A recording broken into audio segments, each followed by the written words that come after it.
The thunderous crack of Judge Wilson's gavel echoed through the dusty courthouse of Redemption Springs, silencing the murmurs that had filled the room. "Miss Eleanor Sullivan," the judge's voice boomed across the small, stifling room, his gray eyebrows furrowed beneath his balding head. "This court finds your father's will to be legally binding. You have 30 days to wed a man of respectable standing in this community, or forfeit your inheritance to your cousin, Mr. James Sullivan." Eleanor's face remained stoic as she stood in her modest blue dress, her auburn hair pulled back tightly, but her green eyes betrayed the fire that burned within. At 24 years of age, having managed her father's ranch successfully for the past 3 years since his passing, she found herself now at the mercy of antiquated laws and men who believed a woman had no business running a profitable cattle operation. The Lazy S Ranch was her birthright, her home, and she'd be damned if she'd let her snake of a cousin James steal it from beneath her, simply because she lacked a husband. Outside the courthouse, Eleanor took deep breaths of the hot, dry Montana air, fighting back tears of frustration. The year was 1883, and while the railroad had finally reached their growing town, bringing promises of progress and civilization, it seemed the minds of men lagged far behind. "Miss Sullivan," a refined voice called from behind her, and Eleanor turned to see Harold Pinkerton, the town's banker, approaching with his polished boots clicking against the wooden boardwalk.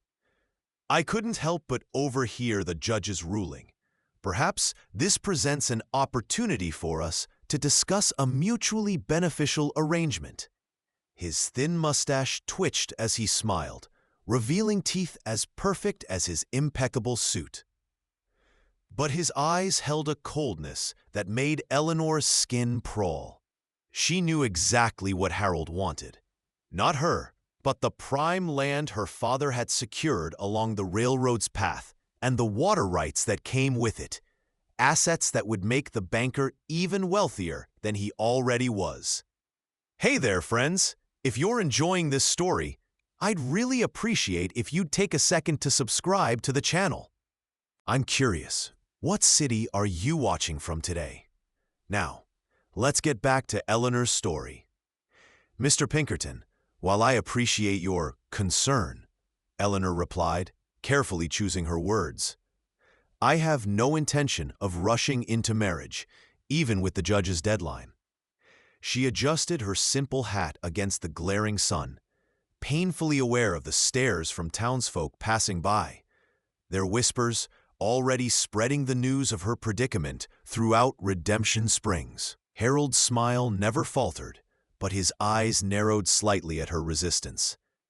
"Miss Sullivan, few men in this territory would be willing to take on a woman of your independent nature. I suggest you consider my offer carefully before declining." With a tip of his hat, he turned and walked toward his bank, leaving Eleanor with a sinking feeling in her stomach. He wasn't wrong. Her reputation for speaking her mind and running her ranch without male oversight had made her something of a pariah among potential suitors who expected a docile, obedient wife. The setting sun cast long shadows across the main street as Eleanor tied her chestnut mare to the hitching post outside McGregor's General Store. She needed supplies before the long ride back to the ranch, and truthfully, she needed time to think away from the prying eyes of the courthouse crowd.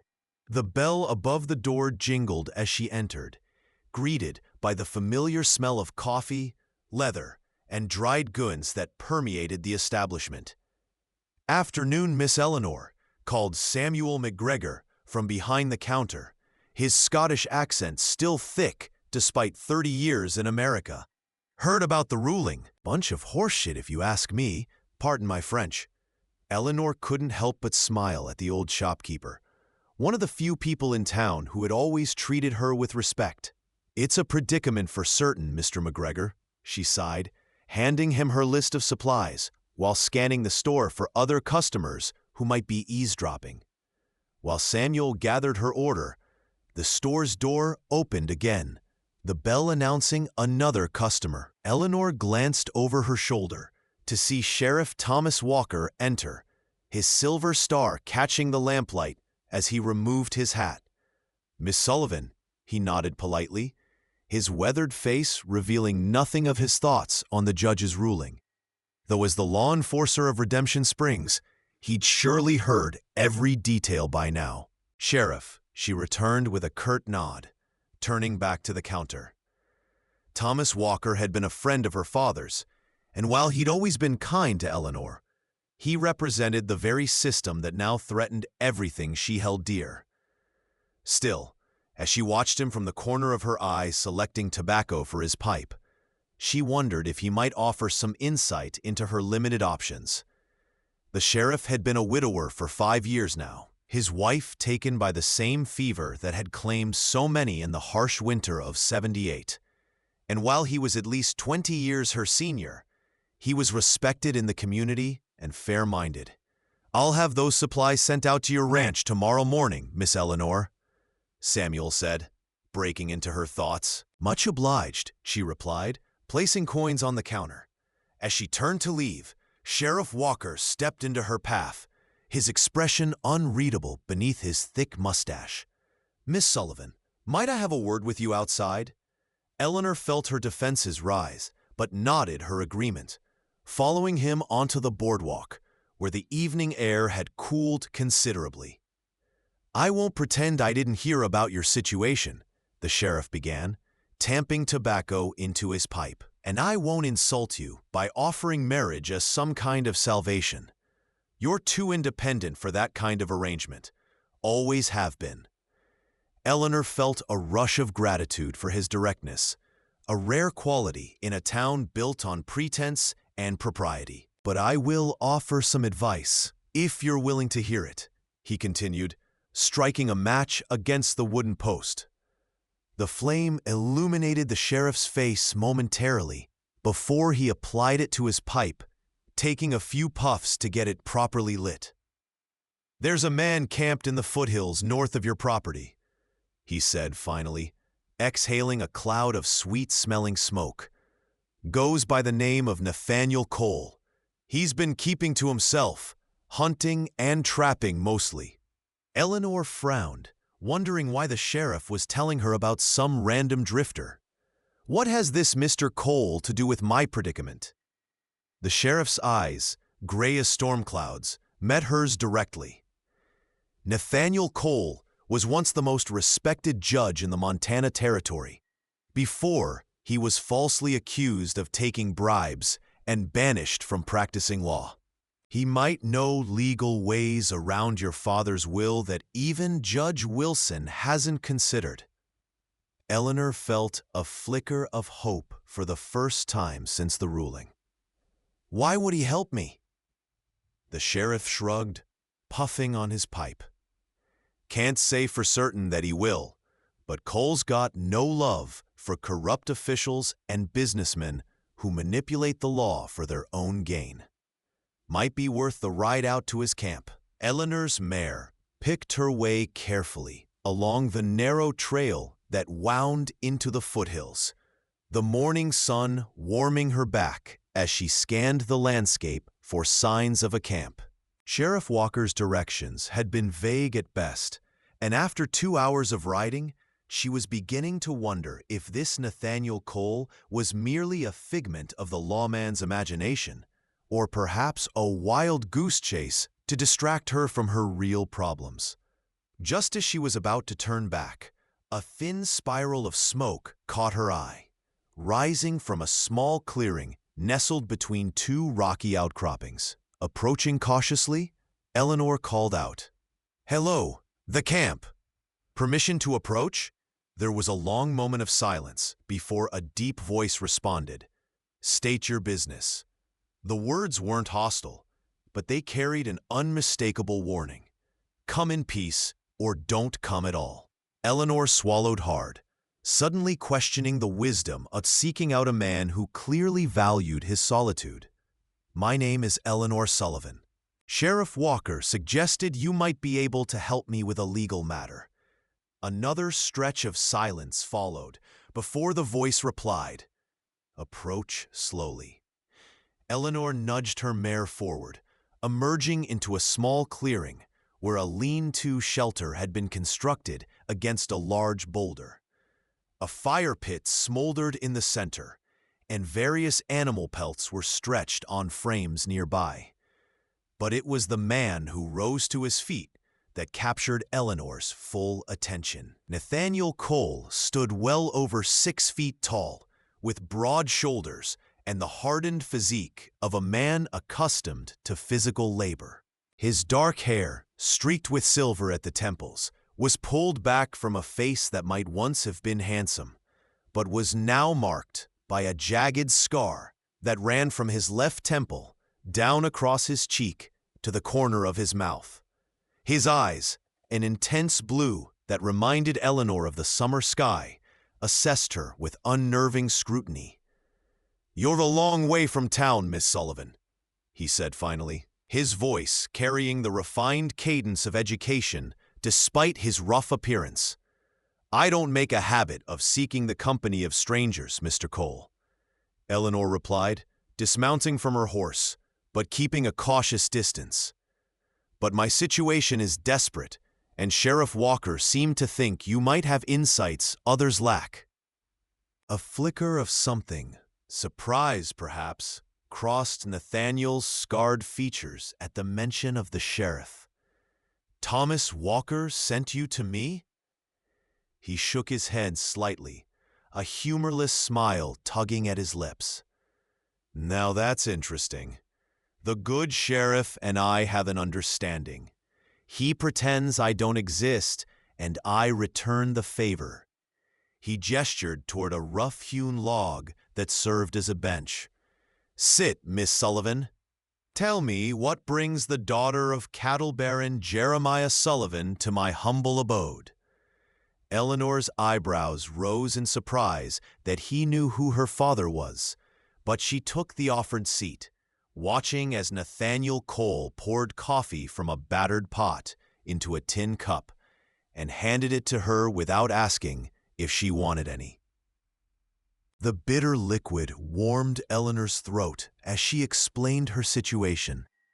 Her father's death, the successful management of the ranch despite the doubts of neighbors and townspeople, and finally, the discovery of a codicil in his will, requiring her to marry or lose everything to her cousin James. "Judge Wilson seems to take particular pleasure in enforcing this provision," she concluded, staring into the dregs of her coffee. "I believe he and James have some arrangement that benefits them both at my expense." Nathaniel had listened without interruption, his scarred face impassive, but his eyes sharp and attentive. "Wilson," he muttered, almost to himself. "Hiram Wilson. Small man, outsized ambitions." He rose abruptly, pacing the small clearing with the restless energy of a caged predator. "The law is clear on this matter, unfortunately. If your father's will contains such a provision and was properly executed, the judge has no choice but to enforce it." Eleanor's heart sank at his words, the brief hope she'd felt extinguished by his legal assessment. "So I have no recourse but to marry or lose my home?" Nathaniel stopped his pacing, fixing her with a penetrating gaze. "I didn't say that." He moved to a weathered saddlebag hanging from a tree branch and extracted a small leather-bound book. Flipping through the pages with practiced ease, "There's legal precedent in the territory for challenging such provisions if they can be proven to be the result of undue influence." His finger traced lines of text Eleanor couldn't see from where she sat. "Was your father of sound mind when this codicil was added?" "When exactly was it dated?" Eleanor frowned, trying to recall the details from the courthouse. "The codicil was dated 3 weeks before his death," But father had been ill for months by then. James visited often during that time, always insisting on private conversations. A predatory smile spread across Nathaniel's face, transforming his features from merely intense to downright intimidating. That's a start. We would need to prove James manipulated your father while he was vulnerable. He closed the book with a snap. But legal challenges take time, Miss Sullivan, and you said you have only 30 days. Eleanor nodded, feeling the weight of her deadline pressing down upon her once more. What alternatives do I have, truly? Harold Pinkerton has already offered marriage, but his interest lies solely in my land's value for development. Nathaniel's expression darkened at the banker's name. Pinkerton is a jackal in a silk vest. He's foreclosed on more honest homesteaders than I care to count. He studied Eleanor for a long moment, as if weighing something in his mind. The will specifies marriage to a man of respectable standing in the community. The exact wording matters greatly. Eleanor closed her eyes, recalling the document that had been read aloud in court. It states I must wed a gentleman of good moral character and respectable standing, or forfeit my claim to the Lazy S Ranch. When she opened her eyes, Nathaniel was watching her with an unreadable expression.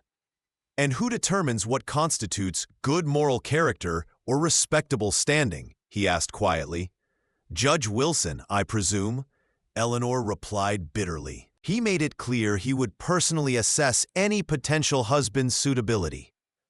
Nathaniel nodded slowly, as if her answer confirmed something he had already suspected. Hiram Wilson and I have a history, Miss Sullivan, one that ensures he would never find me suitable by any measure.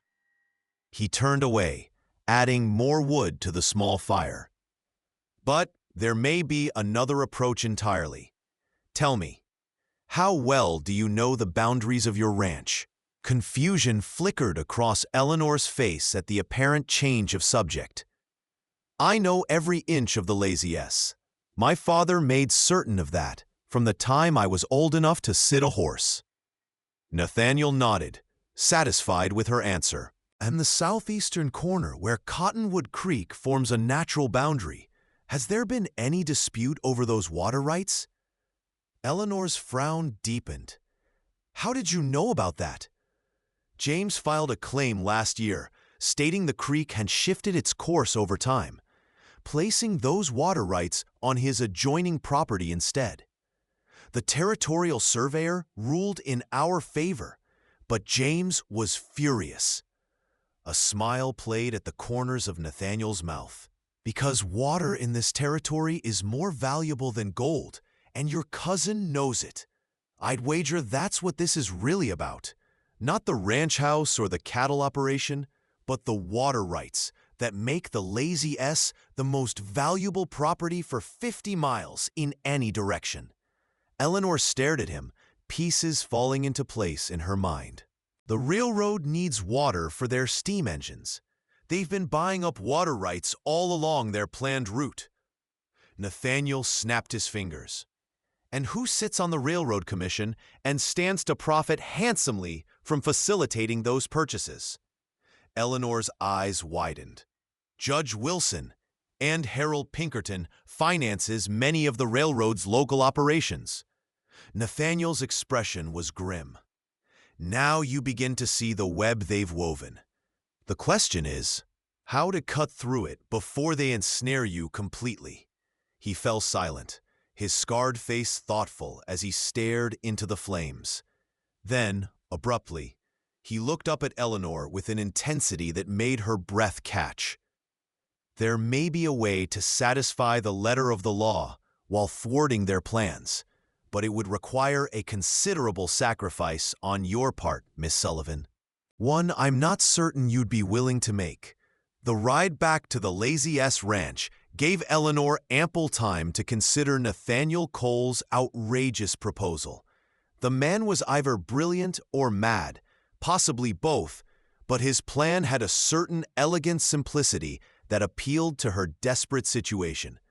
By the time the ranch house came into view, with its sturdy log construction and wide porch overlooking the valley, Eleanor had made her decision. She would not lose her father's legacy to greedy men who manipulated the law for their own benefit. Inside, she found her foreman, Michael Donovan, waiting with news that did nothing to improve her mood. James Sullivan was here, with 2 of Judge Wilson's deputies, the grizzled cowhand reported, his Irish brogue thickening with anger. Said they were surveying the property in preparation for the change in ownership. Had to threaten them with my shotgun before they'd leave. Eleanor's jaw tightened as she removed her riding gloves. Did they go near the southeast pasture, the water rights? Michael nodded grimly, headed there first thing. One of them was taking measurements and making notes. Eleanor paced the worn floorboards of the ranch house, anger building in her chest. They're not even waiting for the 30 days to expire. They're so confident I'll fail that they're already dividing the spoils. She stopped suddenly, turning to face her loyal foreman. Michael, I need you to ride into town tomorrow with a message for Judge Wilson. Tell him I wish to appear before him the day after tomorrow to present my intended husband for his approval. The weathered cowhand's bushy eyebrows shot up in surprise. You found someone willing to marry you in such haste, Miss Eleanor? She smiled tightly, a plan solidifying in her mind. Indeed I have, Mr. Donovan. A man whose very existence will throw Judge Wilson's carefully laid plans into disarray. The next day passed in a flurry of activity as Eleanor prepared for her return to town. She spent hours poring over her father's business ledgers and legal documents, selecting certain ones to take with her. From a locked chest in her bedroom, she retrieved the original survey maps of the Lazy S Ranch, paying particular attention to the southeastern boundary along Cottonwood Creek. Satisfied with her preparations, she penned a brief note and sealed it with wax, imprinting her father's ring into the soft material. Billy, she called to one of the younger ranch hands as she stepped onto the porch. I need you to deliver this message to the man camped in the northern foothills. The sheriff can direct you more precisely if needed. The boy, no more than 16, but eager to prove himself, took the envelope with a nod. Yes, ma'am. Anything else? Eleanor hesitated, then added, Tell him I accept his terms. The courthouse was even more crowded than it had been for the initial ruling 2 days prior. Word had spread quickly that Eleanor Sullivan had found a husband in record time, and speculation ran rampant about who had agreed to marry the headstrong rancher's daughter. Harold Pinkerton sat in the front row, his usually immaculate appearance slightly disheveled, suggesting he'd rushed to the courthouse upon hearing the news. James Sullivan lounged nearby, a smug smile on his face that suggested he anticipated Eleanor's choice would be found unsuitable. Judge Wilson entered with his usual pompous ceremony, his black robes billowing as he took his seat at the bench, peering down at Eleanor over his spectacles. Miss Sullivan, I understand you wish to present a candidate for marriage in accordance with your father's will. Given the unusual haste with which you've proceeded, this court will need to be particularly thorough in assessing this gentleman's character and standing. Where is your intended husband? Eleanor stood alone before the bench, dressed in her finest blue dress, her hair arranged neatly beneath a modest hat. He will be here momentarily, Your Honor. In the meantime, I wish to present documentation regarding certain aspects of the Lazy S Ranch that have direct bearing on these proceedings.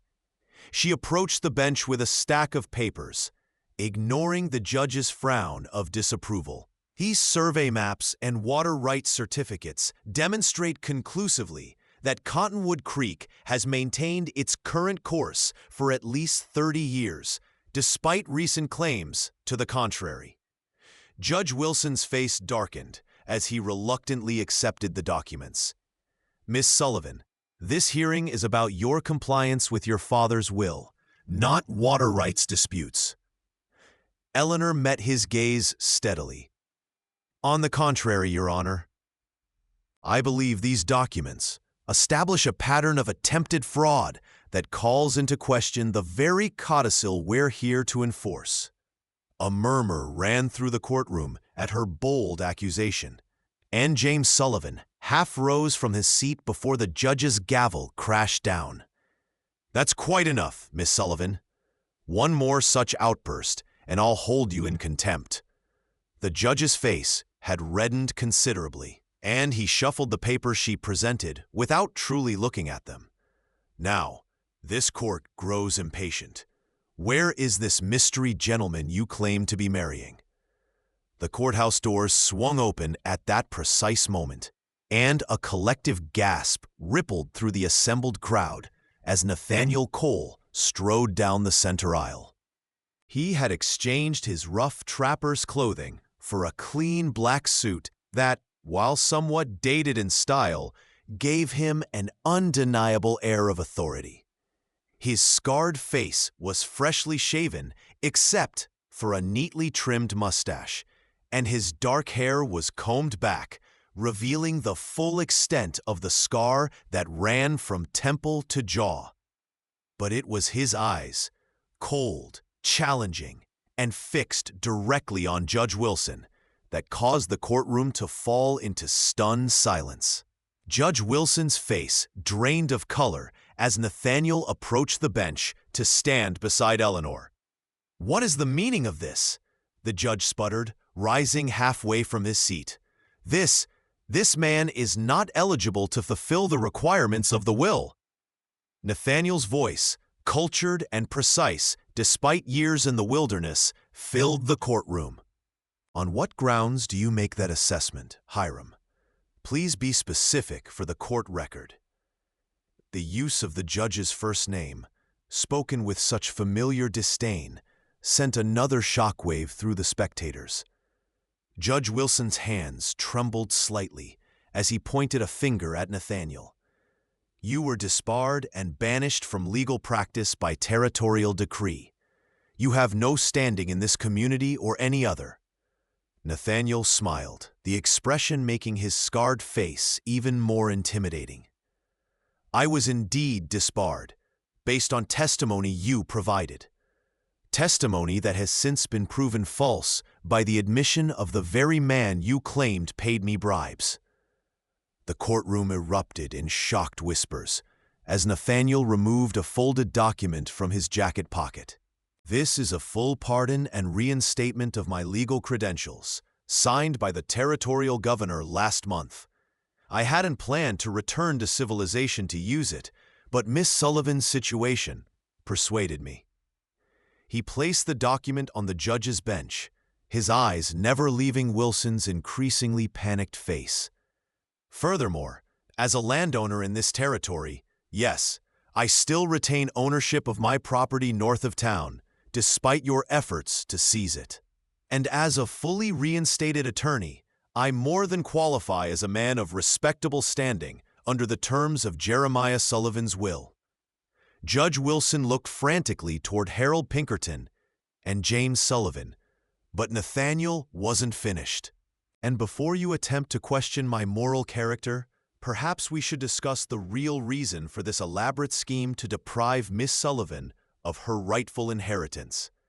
Namely, the planned railroad spur that requires access to the water rights on the southeastern boundary of the Lazy S Ranch." James Sullivan jumped to his feet, face contorted with rage. "This is outrageous! You can't allow this farce to continue, Judge."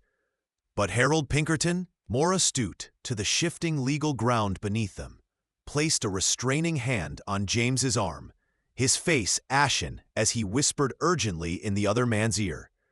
Judge Wilson struggled visibly to regain control of both his courtroom and his composure. Even if your legal standing has been restored, Mr. Cole, this court must consider whether a marriage between you and Miss Sullivan represents a genuine union or merely a legal maneuver to circumvent the clear intent of her father's will. At this, Eleanor stepped forward, her chin raised defiantly. Your Honor, my father's will required me to wed a man of respectable standing. It said nothing about love or my reasons for choosing a husband. The law does not require me to justify my choice of spouse, only to make one that satisfies the legal requirements, which Mr. Cole clearly does. Judge Wilson's gavel cracked against the bench with such force that a small piece of wood splintered off. This court will recess for 1 hour while I consider this unexpected development. He rose abruptly and swept from the room, leaving a buzz of excited conversation in his wake. Eleanor turned to face Nathaniel, suddenly aware of the dozens of curious eyes watching their every move. Thank you for coming, she said formally, loud enough for those nearest to hear. I was beginning to worry. Nathaniel's scarred face softened almost imperceptibly as he offered her his arm. I gave you my word, Miss Sullivan. Shall we step outside for some air? As they walked down the aisle toward the courthouse doors, Eleanor was acutely conscious of the stares and whispers that followed them. She had expected as much. Nathaniel Cole's scarred appearance alone would have caused a stir, but combined with his dramatic history with Judge Wilson and the shocking announcement of their intended marriage, they had just provided Redemption Springs with enough gossip to last until winter. On the courthouse steps, safely out of earshot, but still visible to the curious onlookers, Nathaniel spoke in low tones. Wilson is cornered, but that makes him dangerous. He'll be meeting with Pinkerton and your cousin right now, trying to find a way out of this trap. Eleanor nodded, maintaining a pleasant expression for the benefit of watchers. The pardon from the governor? Is it genuine? A ghost of a smile crossed Nathaniel's face. Absolutely. I may have spent years in the wilderness, but I kept certain connections active. When evidence emerged exonerating me, I pursued it quietly. The pardon arrived 3 months ago, but I had no intention of returning to the legal profession. His blue eyes studied her face carefully. Until now. Eleanor felt a flutter of something unexpected in her chest. Gratitude, certainly, but also a growing admiration for this complicated man who had agreed to risk returning to a society that had cast him out, all to help a woman he barely knew thwart an injustice.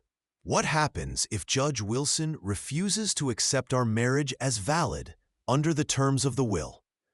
Eleanor asked, the question that had been troubling her since they formulated this plan. Nathaniel's expression turned grim. Then we proceed to the territorial court with evidence of corruption and conspiracy to commit fraud. Wilson knows this, which is why he'll ultimately concede, however reluctantly. He can't risk exposure of the railroad scheme. He glanced back at the courthouse doors where people still lingered, watching them with undisguised curiosity. What troubles me more is what happens after we marry. This won't be a simple business arrangement that ends when the threat to your ranch is neutralized. Marriage is, he hesitated, searching for the right words. Marriage changes things. Miss Sullivan, are you prepared for what it means to be Mrs. Nathaniel Cole, married to a disgraced judge turned mountain man with a face that frightens children?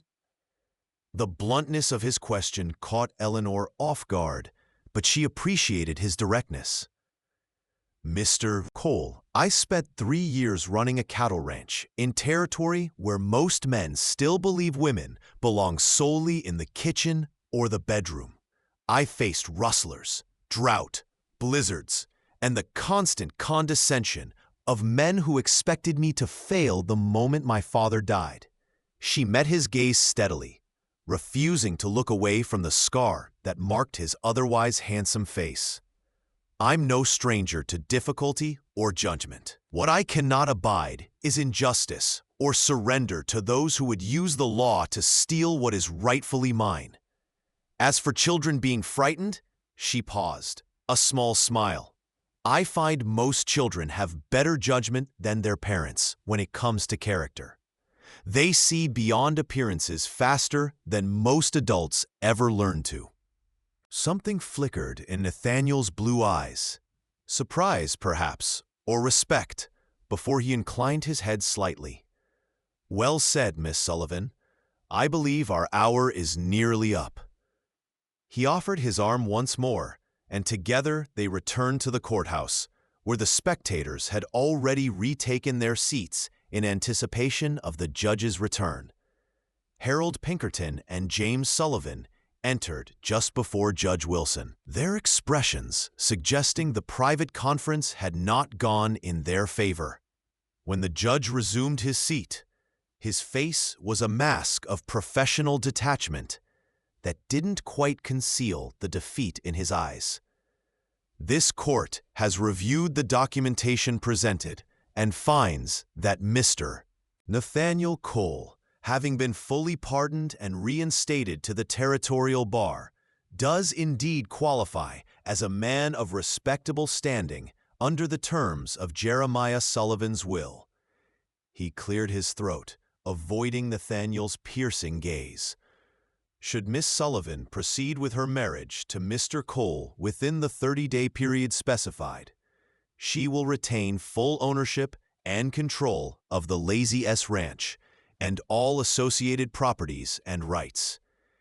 Eleanor exhaled slowly, relief washing through her as Judge Wilson continued with obvious reluctance. However, this court retains the right to review the validity of said marriage at any time if evidence suggests it was entered into fraudulently or exists in name only. At this thinly veiled threat, Nathaniel stepped forward. Your Honor, are you suggesting you intend to monitor our private marital relations? Perhaps send deputies to ensure the marriage is consummated to your satisfaction? A shocked titter ran through the courtroom as the judge's face flushed deep red. That is not what I meant, and you know it, Cole. Nathaniel pressed his advantage mercilessly. Then I suggest you strike that provision from your ruling, as it has no basis in territorial law and represents an unconscionable invasion of privacy that I would be obligated to challenge in a higher court. The two men stared at each other for a long moment, decades of animosity crackling between them, before Judge Wilson finally looked away. The provision is stricken, he muttered, before abruptly declaring, this hearing is adjourned, and practically fleeing the bench. The wedding took place 3 days later on the porch of the Lazy S Ranch, with Sheriff Walker officiating and Michael Donovan serving as witness. There was no celebration afterward, no wedding supper or dancing, just a simple ceremony conducted with the minimum requirements of the law. Eleanor wore her mother's wedding dress, a cream-colored gown that had been carefully preserved in lavender for over 25 years. Nathaniel wore the same black suit from the courthouse, standing stiffly beside her as they exchanged the brief, traditional vows that would bind them legally, if not emotionally. When the sheriff pronounced them husband and wife, there was an awkward moment where neither seemed to know what should happen next. Finally, Nathaniel took Eleanor's hand and raised it briefly to his lips, a courtly gesture from another time that somehow suited him perfectly. Mrs. Cole, he said formally, and Eleanor felt a strange shiver at hearing herself addressed by her new name for the first time. That evening, After Michael and the ranch hands had tactfully made themselves scarce, Eleanor and Nathaniel sat across from each other at the dining table, picking at the simple meal she had prepared. "We should discuss practical matters," she said finally, breaking the uncomfortable silence that had stretched between them. "The arrangement we agreed upon." Nathaniel set down his fork, giving her his full attention. "Yes, you retain complete control of the ranch operations and finances. I will establish a legal practice in town to maintain our appearance as a conventional married couple. But I'll continue living primarily at my camp, visiting here only frequently enough to allay suspicions." He hesitated, his scarred face troubled. "However, I'm concerned about Judge Wilson's parting threat. He'll have people watching us, looking for any sign that our marriage is a sham he can invalidate." Eleanor nodded slowly, having considered this problem herself. "Then you'll need to live here, at least for a time. The ranch house is large. My father built it with the expectation of a growing family. Your privacy can be respected." She met his gaze directly. "I won't pretend our situation isn't unusual, Mr. Cole, but I'm practical enough to recognize that appearances must be maintained if we're to secure my inheritance permanently." Nathaniel studied her for a long moment, his expression unreadable. "You're a remarkable woman, Mrs. Cole. Most would be lamenting their fate, forced to marry a stranger, and a scarred one at that, to keep their property." Eleanor smiled slightly, surprised by his candor. "And you're a remarkable man, agreeing to marry a woman you barely know, returning to a society that wronged you grievously, all to thwart an injustice. I believe we're well matched in our pragmatism, if nothing else." The next few weeks established a tentative routine as they adjusted to their unusual arrangement. Nathaniel converted the ranch's small study into a law office, riding into town 3 days a week to meet with clients, mostly small ranchers and farmers who had long been intimidated by the legal system, but found in the scarred former judge an advocate they could trust. Eleanor continued managing the ranch operations, conferring with her foreman, overseeing the cattle drives, and maintaining the books with the same efficiency she had shown since her father's death. In the evenings, they would share meals and conversation, gradually learning about each other in a way they might have done during a conventional courtship had they been given that luxury. Eleanor discovered that beneath Nathaniel's intimidating exterior lay a brilliant legal mind and a dry wit that often caught her by surprise. Nathaniel, in turn, came to admire Eleanor's resilience and practical intelligence, her deep knowledge of ranching, and her unwavering commitment to the land her father had built from nothing. Word reached them through Sheriff Walker that Judge Wilson, Harold Pinkerton, and James Sullivan had been quietly investigated by territorial officials regarding the railroad water rights scheme. No charges had been filed, but the planned railroad spur that would have required the Lazy S water rights had been mysteriously rerouted, suggesting their power and influence had been significantly curtailed. "They'll regroup eventually," Nathaniel warned, as he and Eleanor sat on the porch one evening, watching the sunset paint the distant mountains in shades of gold and purple. "Men like that don't surrender power easily." Eleanor nodded, sipping from a cup of coffee laced with a splash of her father's good whiskey. "But we'll be ready when they do." She glanced at her husband, still a strange concept, even after weeks of marriage, and found him watching her with an expression she couldn't quite decipher. "What is it?" she asked, suddenly self-conscious. Nathaniel seemed to debate internally before responding. "I was just thinking that Jeremiah Sullivan would be proud of how fiercely you fought for his legacy." The unexpected compliment warmed Eleanor more than the whiskey in her coffee. "You never told me how you knew my father," she said, realizing there was still so much about Nathaniel's past she didn't know. He looked away, toward the darkening horizon. "We weren't acquainted personally, but our paths crossed in court several times when I was still a judge. He impressed me as a man of integrity, rare enough in the territory even then." A shadow crossed his scarred features. "When I heard of his passing, I remember thinking the territory had lost one of its finest citizens." Eleanor felt tears prick unexpectedly at her eyes. "Thank you for that. Most people remember him for his success, his land holdings, his cattle. Few speak of his character." Nathaniel turned back to her, his blue eyes intent. "Character outlasts cattle and land, Eleanor. It's the only legacy that truly matters in the end." The weeks turned to months, and with each passing day, the awkwardness of their arranged marriage gradually gave way to a comfortable companionship neither had anticipated. Eleanor found herself looking forward to their evening conversations, to hearing Nathaniel's perspective on his legal cases or his dry observations about the townspeople who still regarded him with a mixture of fear and fascination.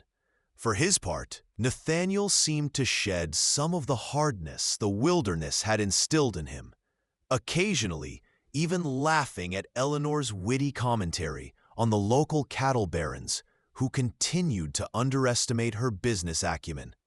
The arrival of winter brought them even closer, as the harsh Montana weather often confined them to the ranch house for days at a time.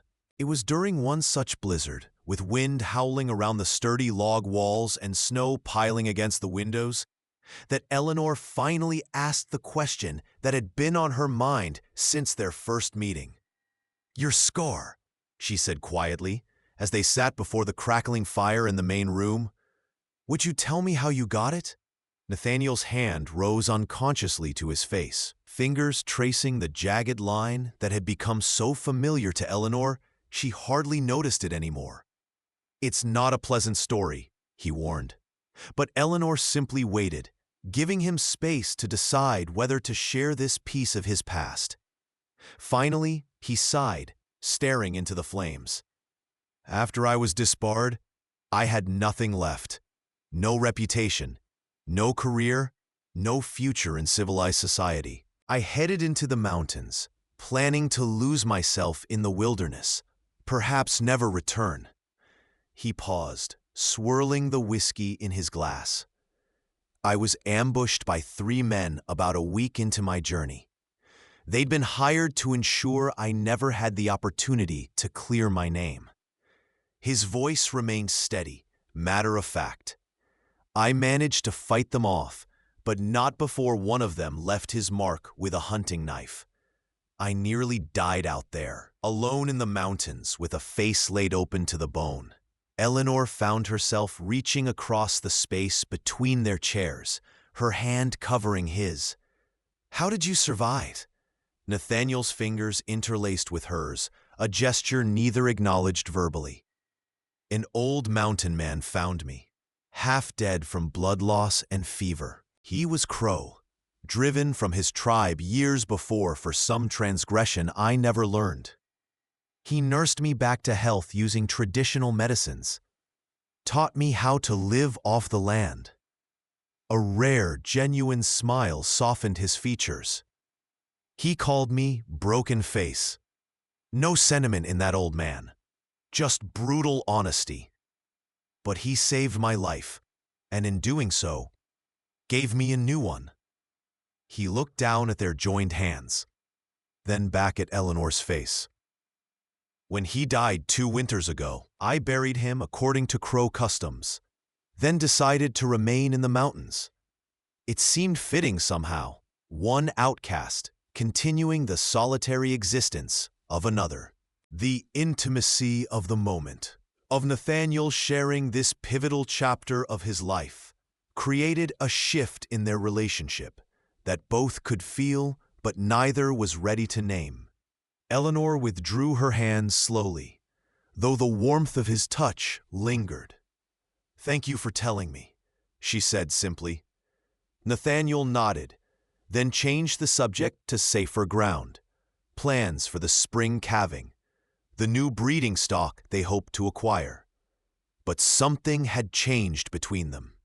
A deepening of trust and understanding that went beyond their legal arrangement.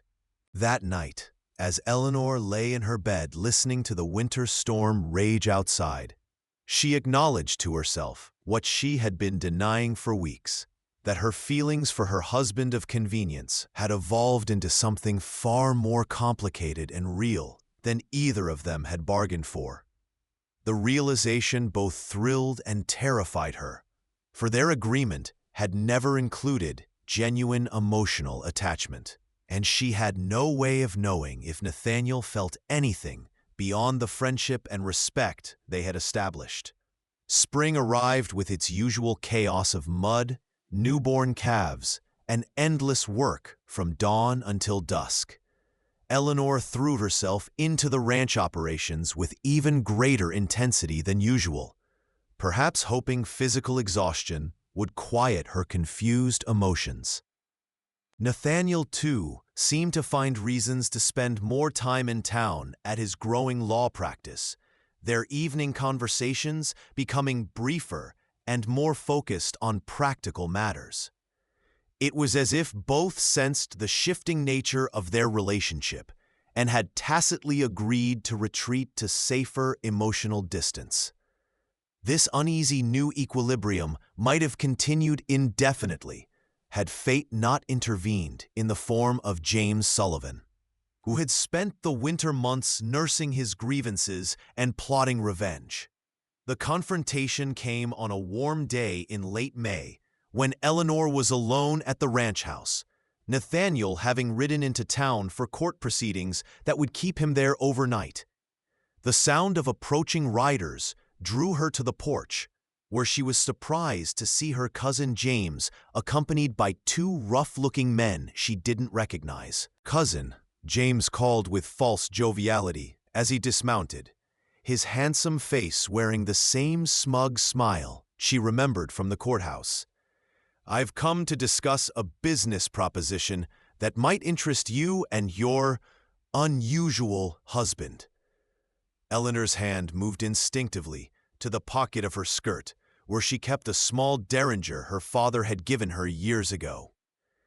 "Any business proposition can be discussed at my husband's law office in town, James." "This isn't a convenient time."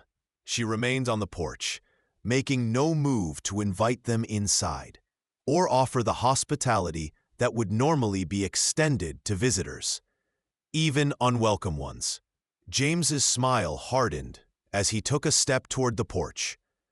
"I'm afraid this is rather urgent, Eleanor. You see, I've acquired some information about your husband that might be of interest to the territorial authorities. Information suggesting his pardon was obtained through misrepresentation of facts." Eleanor's blood ran cold at the blatant threat, but she kept her expression neutral. "That's a serious accusation, James. One I assume you can substantiate?" James signaled to one of his companions, who produced a document from his saddlebag. This sworn affidavit from a former associate of Cole's paints quite a different picture than the one presented to the governor. "I'd hate to see your husband's hard-won redemption undone, cousin, and with it, your claim to the ranch." Eleanor's mind raced, trying to determine if James was bluffing or if he had actually manufactured false evidence against Nathaniel. Either way, his intent was clear. "What exactly do you want, James?" she asked directly, tired of the cat-and-mouse game. Her cousin smiled, sensing victory. "Nothing unreasonable. Just the southeastern water rights, properly compensated, of course. The railroad still needs that access, and they're willing to pay handsomely. You and your scarred husband can keep the rest of the ranch, at least until I find something else to use against him." The naked greed and malice in his voice made Eleanor's decision simple. I think you should leave now, James. Any further communication can go through my husband's legal office. James's face darkened with anger at her dismissal. You're making a mistake, Eleanor. I'm offering you a chance to resolve this quietly, with your reputation and your husband's freedom intact. Eleanor's patience snapped. No, you're threatening us with fabricated evidence because you're a coward who can't accept defeat honorably. Now, get off my property before I have my men escort you off, and they won't be gentle about it. She raised her voice slightly at the end, and as if on cue, Michael Donovan emerged from the barn with a rifle cradled in his arms, 2 more ranch hands appearing from the bunkhouse. James's confidence visibly faltered at this show of force. But his parting words carried a venom that lingered after he and his men had ridden away. This isn't over, cousin. Your scarred judge will regret the day he interfered in Sullivan family business. Eleanor maintained her composed facade until the riders disappeared from view, then sank onto the porch steps, her hands trembling with reaction to the confrontation. When Nathaniel returned the following evening, Eleanor recounted James's visit and threats, watching his scarred face grow increasingly grim. He's desperate, Nathaniel concluded, pacing the main room as he'd done during their first meeting in his mountain camp. The railroad investors are likely pressuring him for the water rights he promised them. He stopped suddenly, turning to face Eleanor with an intensity that made her breath catch. But threatening me to get to you, that's crossing a line I won't tolerate. The protective fury in his voice stirred something deep within Eleanor, a realization that whatever arrangement had begun their marriage, Nathaniel now genuinely cared about her welfare. "What will we do?" she asked, trusting his legal mind to see a path forward. Nathaniel resumed his pacing, formulating a strategy aloud. "First, we need to determine if this affidavit actually exists or if it's merely a bluff. If it does exist, we need a copy to assess what we're dealing with. Then we counterattack, not defensively, but by bringing formal charges of attempted extortion against James." Over the next week, Nathaniel worked tirelessly, leveraging his legal connections and the goodwill he had built in town to investigate James's claims. Sheriff Walker proved an invaluable ally, using his authority to make inquiries that would have been inaccessible to Nathaniel directly. Their efforts confirmed what Nathaniel had suspected.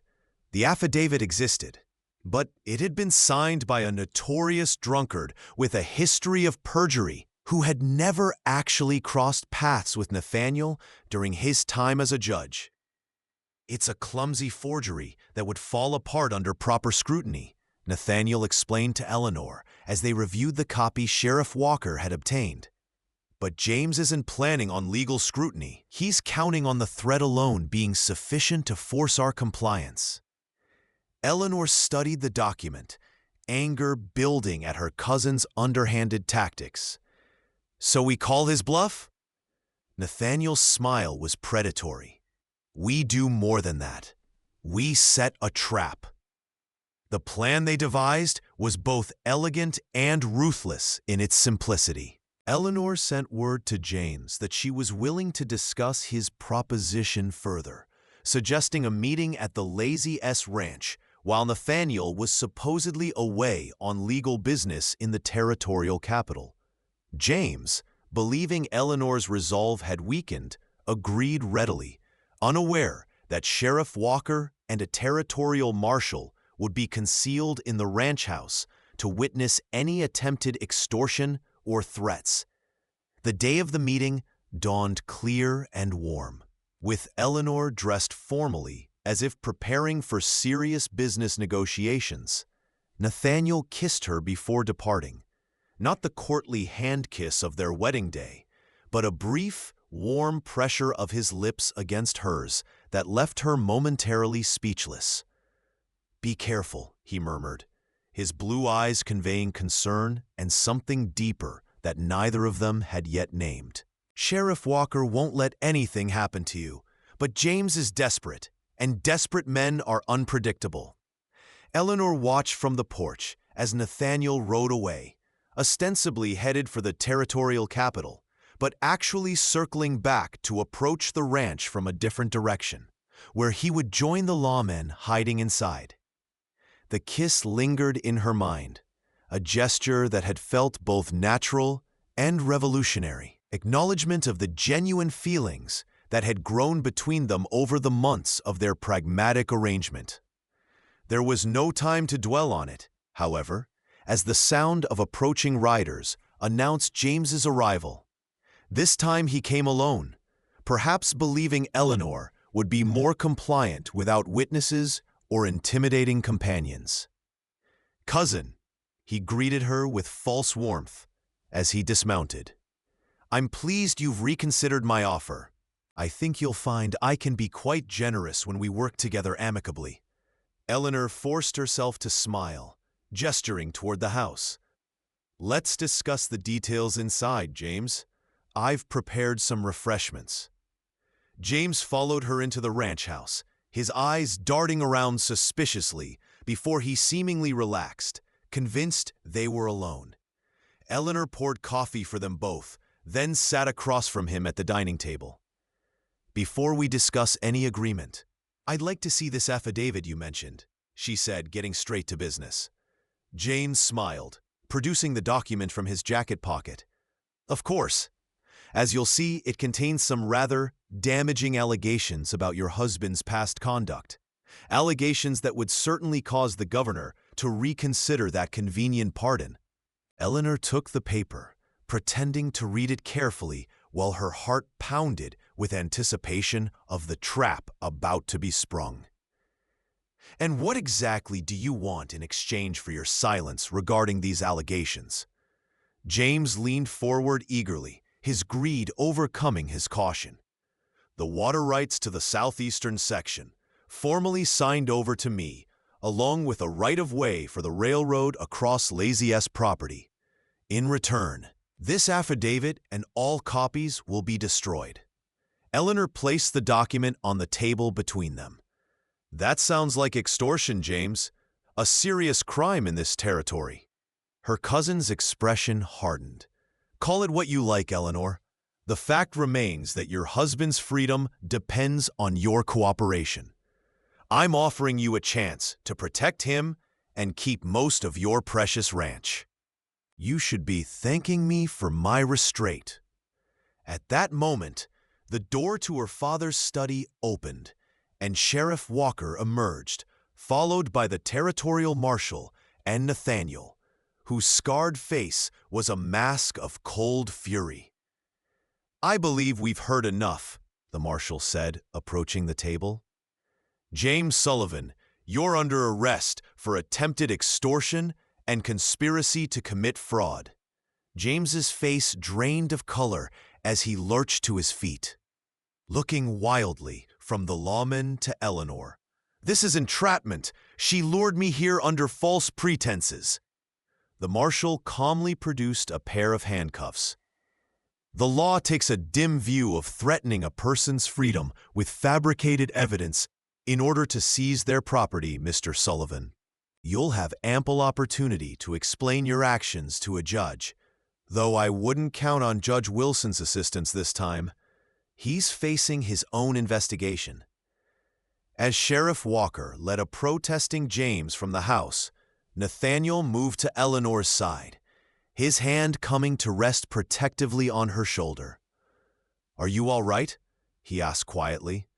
She covered his hand with her own, relief and triumph washing through her. "I am now. It's finally over, isn't it?" Nathaniel nodded, his blue eyes holding hers. "James will face serious charges, and with the evidence we've gathered about the broader conspiracy involving Judge Wilson and Pinkerton, none of them will trouble you again." His gaze softened, You were magnificent, Eleanor. Your father would have been proud. The marshal departed soon after, leaving Eleanor and Nathaniel alone in the suddenly quiet ranch house. An awkward silence fell between them, as both became acutely aware that the threat that had brought them together and kept them together was finally neutralized. "I suppose we should discuss what happens now," Eleanor said finally, moving to pour fresh coffee for them both, needing the mundane activity to calm her racing thoughts. Nathaniel accepted the cup she offered, his scarred face unreadable. "Yes, I suppose we should." He took a careful sip before continuing. "Our arrangement has served its purpose. Your inheritance is secure. My name is cleared. There would be no legal impediment to dissolving our marriage of convenience, should you wish it." The carefully neutral tone of his voice gave Eleanor no hint of his own desires in the matter, and she found herself suddenly terrified of saying the wrong thing, of misreading the situation entirely. "Is that what you want?"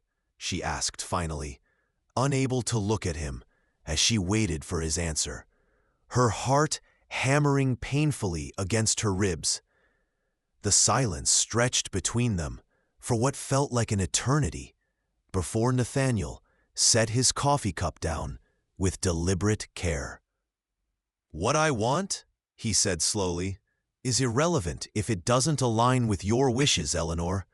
I entered this arrangement with open eyes, knowing it was a pragmatic solution to your dilemma, not a love match. I have no expectation that your feelings—" Eleanor's head snapped up, interrupting him mid-sentence. "My feelings are no longer merely pragmatic, Nathaniel. They haven't been for some time." Her voice trembled slightly, but gained strength as she continued. "The question is whether yours have changed as well, or if you still see our marriage as nothing more than a legal contract." Nathaniel's expression transformed at her words, the carefully maintained facade of detachment falling away to reveal raw emotion that made his scarred face suddenly, strikingly handsome to Eleanor's eyes. "Eleanor," he said, her name almost a prayer on his lips as he closed the distance between them. "I've been yours since that day in the courthouse, when you stood beside me without flinching, when you looked at this scarred face and saw an ally instead of a monster." His hands came up to frame her face with infinite gentleness. "I love you, not out of gratitude or obligation, but because you are the most remarkable woman I have ever known, brave and brilliant and unflinchingly honest. I never dared hope you might come to feel anything beyond friendship for me." Eleanor felt tears gathering in her eyes, not of sadness, but of overwhelming joy. "Then you underestimated me, counselor," she whispered, reaching up to trace the scar that had once seemed so formidable, but now was simply a beloved part of him. "I love you, Nathaniel Cole, not despite your scars, but including them, because they're part of what made you the man you are, the man I've fallen in love with." Their second kiss, or first real kiss, as Eleanor would later think of it, was nothing like the brief, gentle pressure of lips earlier that day. This was a sealing of promises, an affirmation of feelings too long unspoken, a beginning rather than an ending. When they finally parted, both breathless and slightly dazed, Nathaniel rested his forehead against hers. "So, not a dissolution of our arrangement, then?" he asked with a hint of his dry humor returning. Eleanor laughed, feeling lighter than she had in years. "No, I think not, though perhaps a renegotiation of terms is in order." Nathaniel raised an eyebrow questioningly, and Eleanor smiled. "I propose we transition from a marriage of convenience to something decidedly more inconvenient, messier, more emotional." His answering smile transformed his entire face. I accept your terms, Mrs. Cole. Shall we shake on it? But instead of extending his hand, he pulled her close again, sealing their new agreement with another kiss that promised a future neither of them could have imagined when a desperate rancher's daughter sought legal advice from a scarred former judge living in the wilderness. Months later, as summer gave way to autumn, Eleanor and Nathaniel sat together on the porch of the Lazy S Ranch, watching the sunset paint the distant mountains gold. James Sullivan had been convicted of attempted extortion and conspiracy, receiving a 5-year sentence at the territorial prison. Judge Wilson had resigned in disgrace when evidence of his corruption came to light, and Harold Pinkerton had hastily sold his banking interests and departed for San Francisco. The ranch had prospered under their joint stewardship, with Nathaniel bringing his keen legal mind to bear on business matters, while Eleanor continued the day-to-day management of the cattle operation. "Do you ever regret it?" Eleanor asked suddenly, turning to look at her husband's profile against the fading light. "Leaving your solitude in the mountains? Returning to civilization?" Nathaniel considered the question seriously, as he did all things. "I regret many things in my life, Eleanor," he said finally. "But marrying you, even under the strangest of circumstances, will never be among them." Eleanor leaned against his shoulder, contentment washing through her as his arm came around her waist. "When my father added that codicil to his will, forcing me to marry to keep my inheritance, I was furious with him," she admitted. "I couldn't understand how he could betray me that way after raising me to be independent." Nathaniel's hand found hers, their fingers intertwining. And now, Eleanor smiled, watching the first stars appear in the darkening sky. "Now I wonder if perhaps he knew me better than I knew myself. Not that I needed a husband to run the ranch.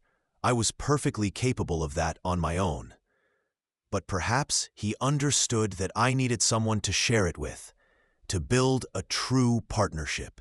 She turned to look at Nathaniel directly, at the scar that no longer defined him in her eyes, at the blue eyes that held such love for her.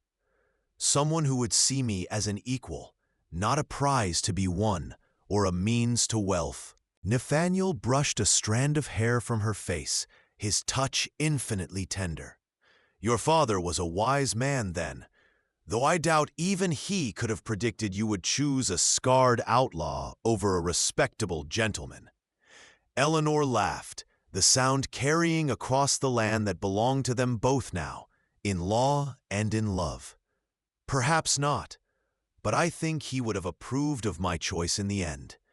As darkness settled over the Lazy S Ranch, Eleanor Cole rested her head against her husband's shoulder, grateful for the twist of fate that had brought them together, a forced marriage that had become the most genuine choice of her life. The judge had indeed forced her to wed a gentleman, but in choosing the banished outlaw scarred across his body, she had found not just a legal loophole, but a love story written in the unlikely language of pragmatism, courage, and second chances. If you like this story, please like this video, subscribe to the channel, and share your impressions of this story in the comments. To listen to the next story, click on the box on the left.